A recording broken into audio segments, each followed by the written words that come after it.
kayo dyan mga kaibigan. Isda, siguradong magugustuhan ninyo dahil sariwang-sariwa. Ayan ako nalaglag pa. Ayan o, sariwang-sariwa po ang ating... My goodness! Ginulat po tayo. O, ayan o, sariwang isda. O, ayan, nagka-kiss-kiss pa sila o. Mix na talaga yan.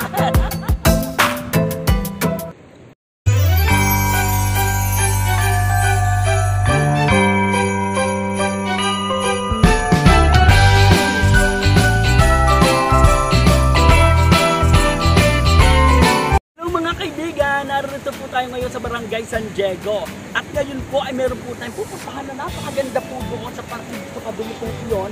Mamaya ipapakita po namin po iyon sa inyo. Kaya naman for the meantime, tingnan niyo po muna kung gaano po kalinis ang kanila pong tubig dagat. Dito po nasa Tupampang pa lang po tayo pero kitang-kita po ninyo na talagang nakakatuwa. Tingnan ako po ngayon ay nakatayo ngayon dito po sa mga coral reefs. Kita po dito ay napakaganda pa rin po ang buhay na buhay pa rin at may mga halamang dagat pa rin po dito sa ibabaw ng coral reefs po na ito.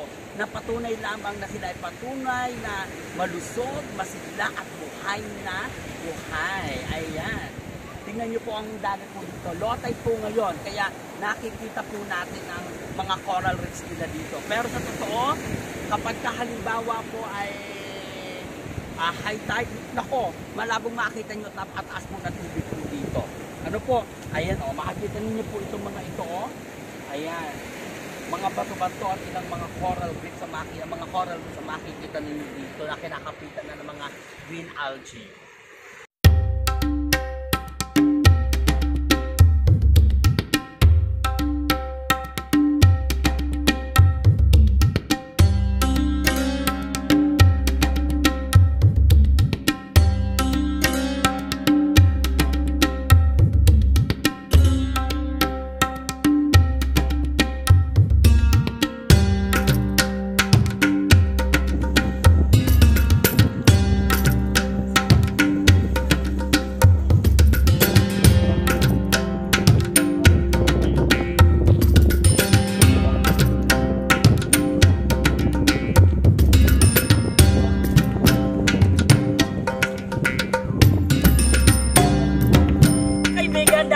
Lotay, aba, ay talaga naman ang mga kamag-anak nating mga purak ay talaga na may dito sa may Pampang. At syempre, ano pa ang eksena dito? Yan, nakuha na po natin at nahuli namin sila ng pakamay lang. Grabe, bonggang-bongga po ito. Buhay na buhay po, oh.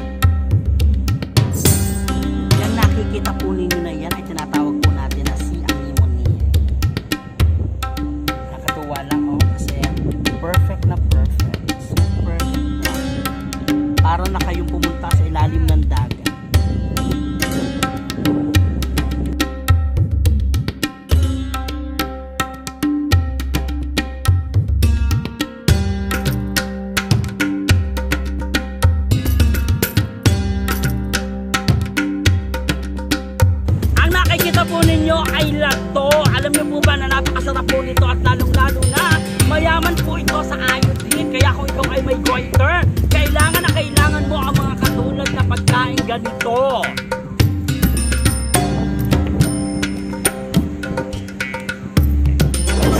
Napakalang jellyfish po nito. Tingnan po ninyo siya, oh. Grabe!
napakaganda, super ganda po na po.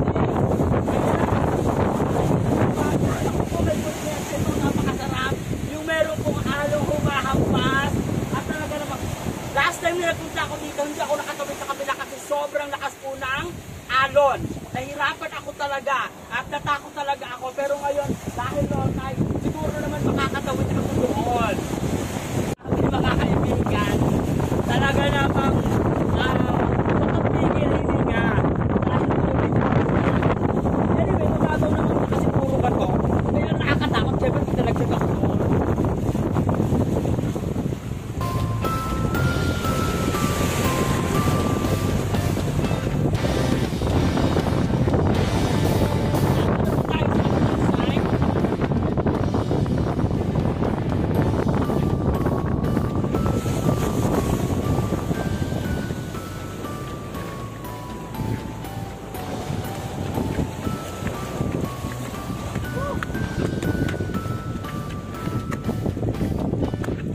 Grabe, super beautiful!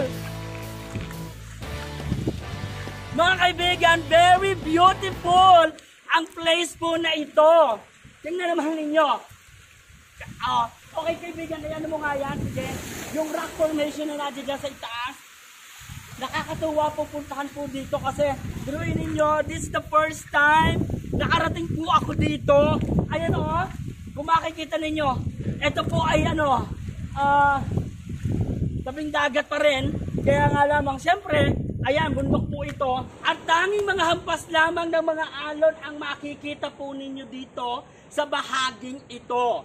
Nakakatuwa pong pagmasdan dahil napakapayapa po. At talaga namang, ewan ko, talagang napamahal ako sa mga tabing dagat kasi ang dami kong nakikitang magagandang mga bagay dito po sa ating mga karagatan.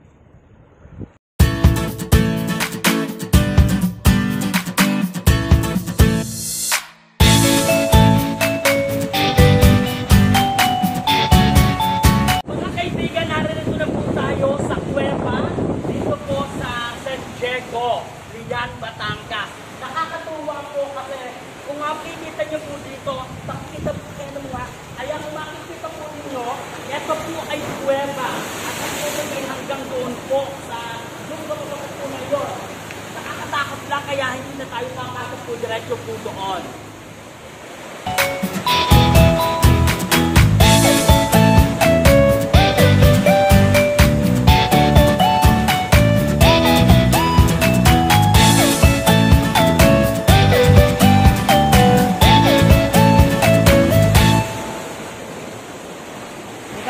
Susubukan ko umakit po doon sa itaas po noon.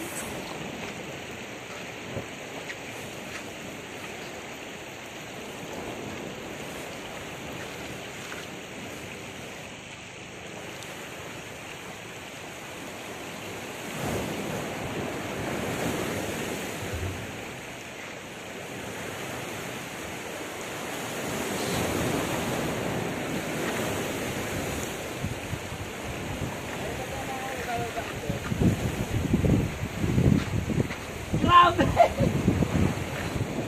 Napakaganda ka, Jason! Kasi ang mabihira! Grabe, super ganda, super ganda! Nakakatuwa po dito, oh! Makikita mo pa lang dito yung kung gaano kaganda ang bundok na ito. Na-form sila dahil po sa mga pasko ng tubig dagat. Bababa na ako mga kaibigan, hindi ko alam kung paano ako bababa.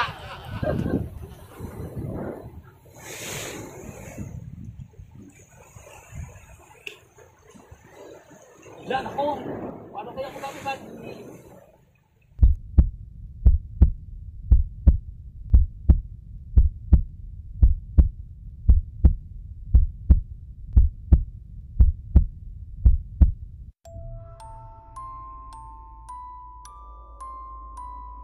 Natakot naman akong bigla. Paano ako bababa?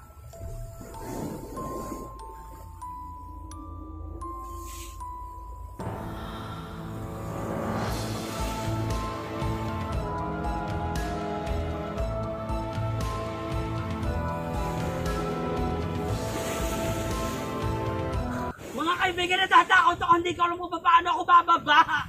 Grabe. Hahanap muna ako na kung saan ako pwedeng kumapit ng mga bato. Actually, pwede naman, kaya malilig yung bato natin dito. Try ko lang. Careful. Takot akong bigla. Ay.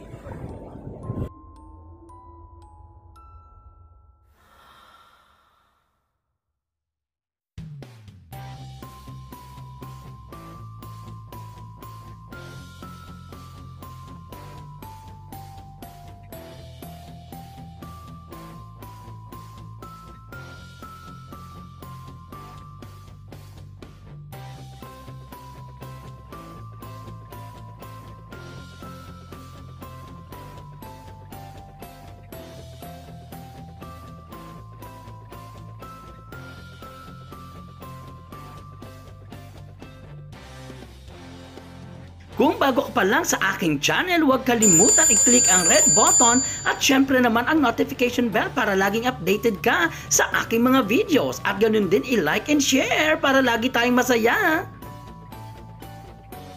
Woo! Akala ko hindi na ako makakababa.